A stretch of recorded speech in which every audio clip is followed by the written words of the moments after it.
bonjour. Oui, très bien. Je suis contente de vous revoir pour cette deuxième séance. Alors, je vous écoute. Dites-moi ce que vous voulez me dire aujourd'hui.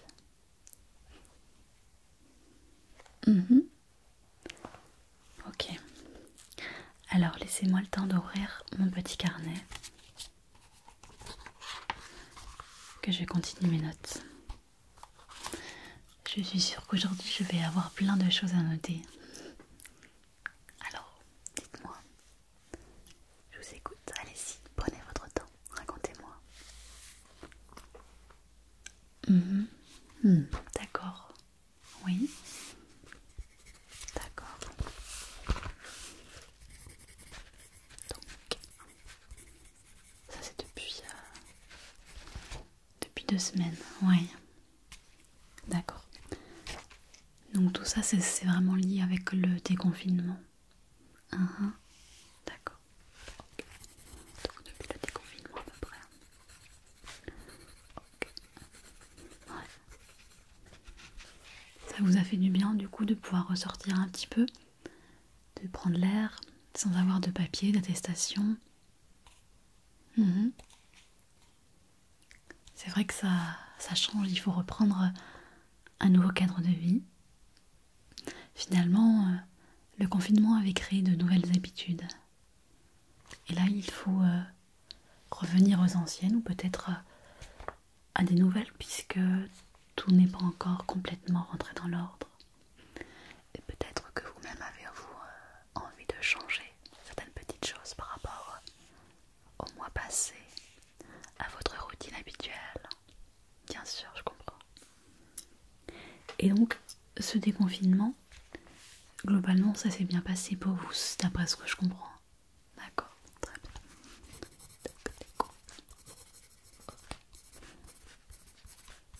Ok, donc vous avez pu ressortir un petit peu, d'accord. Okay.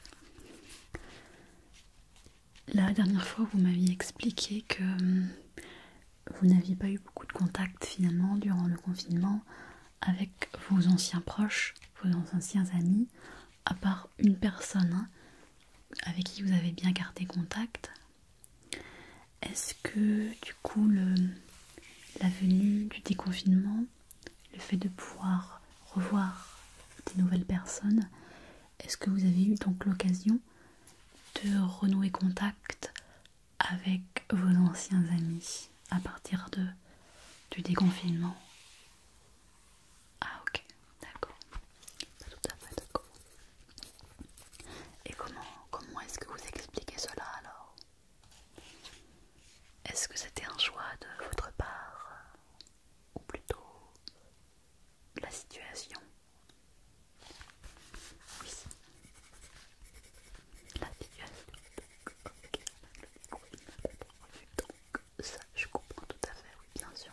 D'accord. Oui. Vous avez quand même eu l'occasion de revoir l'ami en question.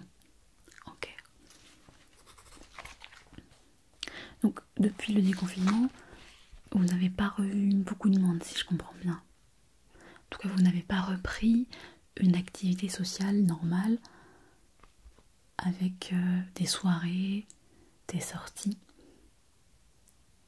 Oui, c'est vrai que les bars et restaurants sont encore fermés jusqu'à présent. On va voir si ça va changer prochainement. C'est sûr que ça n'incite pas forcément à reprendre les festivités à l'extérieur. Néanmoins, peut-être que vous auriez pu avoir l'occasion d'inviter quelqu'un chez vous. D'accord. Ça a pu se faire. Ok. D'accord. Ok. D'accord. Donc ça vous a fait du bien quand même de revoir. Oui, j'imagine. C'est vrai que lors du confinement, certaines personnes ont pu ressentir une certaine solitude habituellement, hein. C'est ce que vous m'aviez expliqué la dernière fois, que vous vous sentez souvent seul. Et avec le déconfinement, qu'en est-il justement de ce sentiment de solitude? Est-ce que vous avez pu vous en débarrasser, le fait d'avoir pu revoir quelques personnes, ou pas? Comment vous vous sentez aujourd'hui? Encore un peu seul, hein? Ouais, je vois ça. Je vois que c'est quelque chose d'important pour vous et qui vous pèse au quotidien, le fait de se sentir seul. Seul, même si vous n'êtes pas seul, oui, je comprends, bien sûr. Effectivement, c'est quelque chose que l'on peut ressentir, le poids de la solitude, même si pourtant on est entouré. Mais peut-être n'êtes-vous pas entouré des personnes qui vous font ressentir une bonne atmosphère, qui vont vous sentir à l'aise avec eux, ou avec tout simplement avec qui vous ne partagez peut-être pas des choses en commun? Est-ce que vous pouvez me décrire un petit peu vos relations sociales, les personnes que vous fréquentez le plus et les relations que vous entretenez avec elles? Alors parlez-moi un petit peu de votre famille déjà. Je ne vous ai pas demandé la dernière fois par comment était composée votre famille. Si vous avez des parents, des frères et sœurs, des enfants, expliquez-moi déjà à votre famille. D'accord? Oui. Donc ça, c'est les personnes que vous voyez le plus, si je comprends bien. D'accord. Ok. Donc assez loin de la famille, d'accord.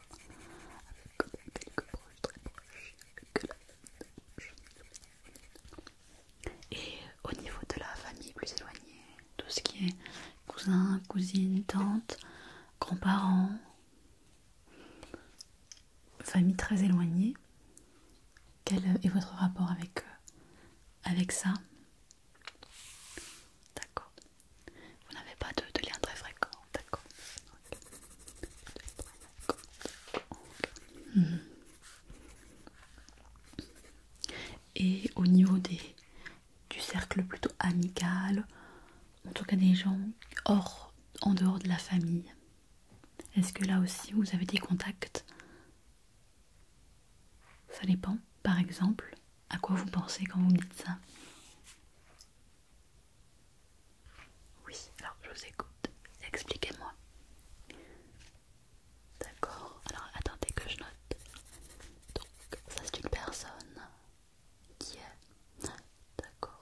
Ah ok. D'accord, ok. Ok, ok, ok. Je comprends, oui, bien sûr. Ok, ok, ok. Avec cette personne. D'accord. Donc une personne qui... Ok, ouais, d'accord. D'accord. Donc il y a cette personne-là que vous voyez fréquemment, que vous considérez comme un ami, une amie. Mhm.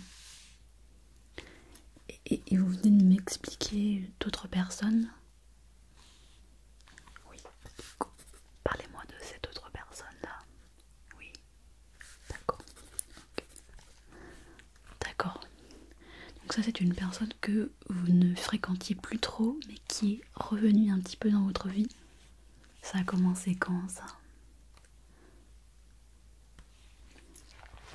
D'accord.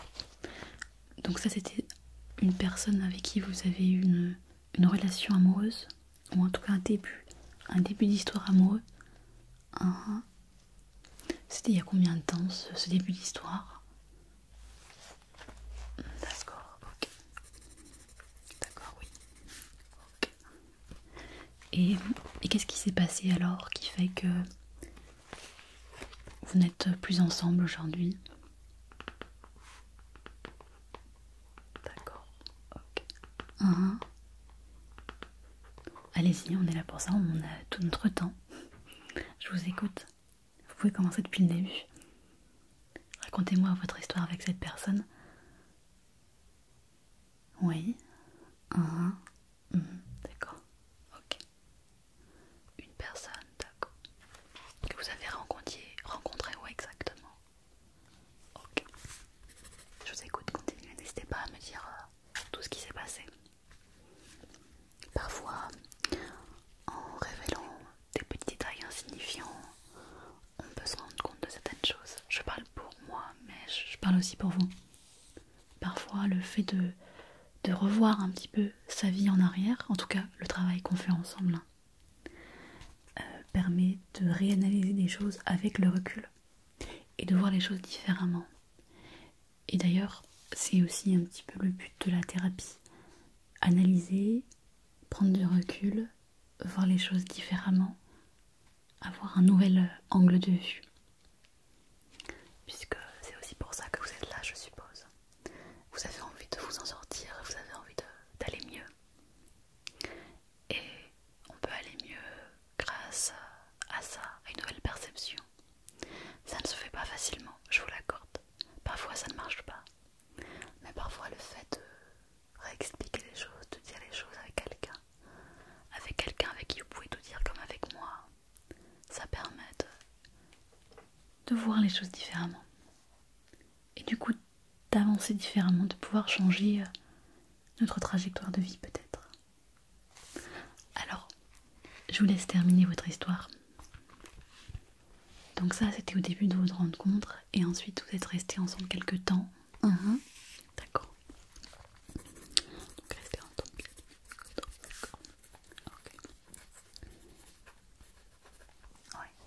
Donc ça, c'était une période où vous étiez plutôt heureux à ce moment-là. Tout se passait bien. Qu'est-ce qui fait alors que finalement vous n'êtes plus ensemble? Qu'est-ce qu'il s'est passé exactement? D'accord. Oui, bien sûr. D'accord. Je comprends tout à fait, ouais. Oui.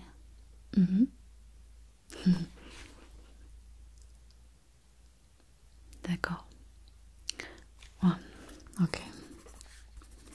Donc ça, c'était de votre choix de quitter cette personne, ou c'était elle qui a choisi de rompre avec vous? Oui. D'accord. Ok. Ça a été difficile, j'imagine. J'imagine que ça a été difficile pour vous, oui. Bien sûr. Et à cette période-là, du coup, vous vous sentiez comment? Parce que vous m'avez expliqué la dernière fois que vous vous sentiez seul, mal, un peu déprimé depuis longtemps quand même. Est-ce que déjà à cette période vous aviez ces sentiments négatifs, ou est-ce que c'est venu plus tard? Ouais, c'est déjà là avant, mais d'accord. Donc finalement le fait d'avoir rompu avec cette personne, ça vous a ramené un petit peu dans le passé avec des sentiments négatifs, des pensées très tristes à ce moment-là, d'accord. Ok. Oui, bien sûr. Quand on vit des situations difficiles, on peut avoir tout à fait ce qu'on appelle des ruminations, des pensées négatives qui reviennent en boucle sur la situation ou sur notre situation. Oui, c'est le cas des ruminations mentales qu'on retrouve souvent dans certains troubles de l'humeur, par exemple avec la dépression. Et du coup, si je comprends bien, c'était une personne que vous ne voyez plus trop finalement, et avec le confinement, le déconfinement, vous avez eu de nouveaux contacts avec cette personne. D'accord.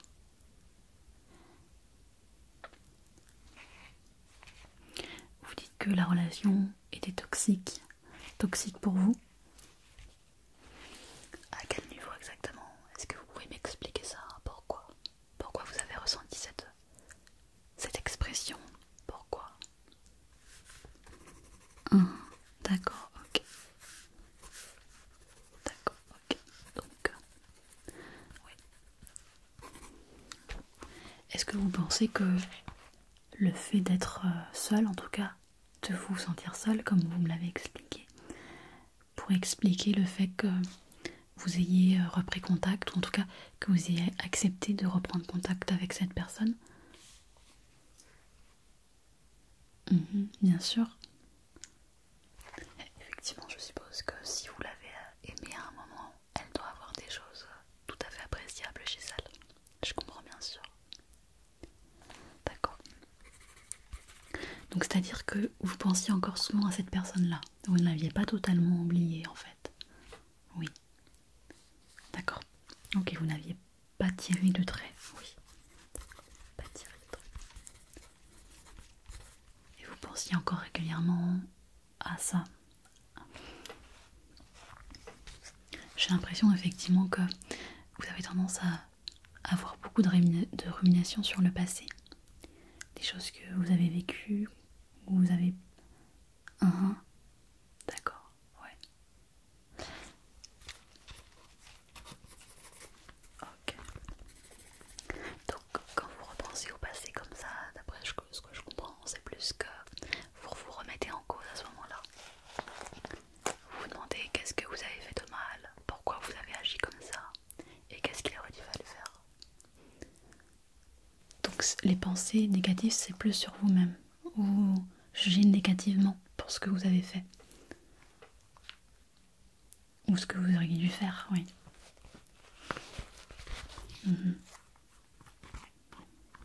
Ok. D'accord. Est-ce que vous avez déjà eu des pensées pour vous faire du mal physiquement, je veux dire?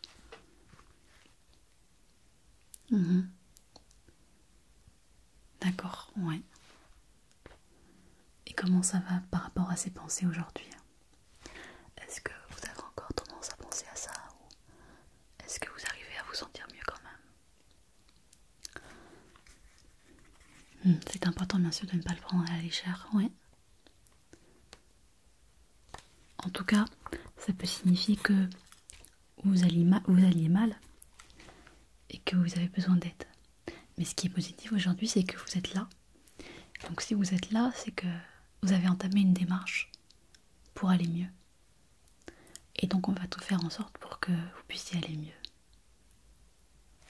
Ok. D'accord. Donc cette personne quand même vous avez beaucoup de mal. Oui. Mais ce que je vois, c'est que vous reportez beaucoup la faute sur vous. Hein. Beaucoup. D'accord. Ok. Et donc pour la suite, vous envisagez quoi alors pour avec cette personne? Comment vous allez procéder? Est-ce que vous décidez de la revoir, de reprendre contact, de refaire, peut-être retenter quelque chose avec elle? Ou est-ce qu'au contraire vous préférez mettre définitivement fin à cette relation, couper contact avec elle? Il n'y a pas forcément de meilleure stratégie, non. Je ne peux pas vous conseiller. Ça va dépendre de ce que vous recherchez en fait. Qu'est-ce qui fait qu'aujourd'hui vous hésitez à reprendre contact, à recontinuer avec cette personne? Est-ce parce que vous vous sentez seul et que vous vous dites que ça peut être un moyen de combler la solitude? Est-ce parce que vous appréciez et vous aimez sincèrement cette personne, qu'elle vous manque en tant que personne et non pas parce que c'est quelqu'un? Ce que je veux dire par là, c'est est-ce qu'elle vous manque en tant que telle ou parce que vous êtes aujourd'hui en manque de personne? Qu'est-ce que vous envisagez? Est-ce que vous pourriez aussi accepter de nouveau un refus avec cette personne? Ou est-ce que vous êtes prêt à surmonter encore les difficultés? Comment vous vous sentez aujourd'hui? Est-ce que vous vous sentez plus fort que lors de cette première rencontre?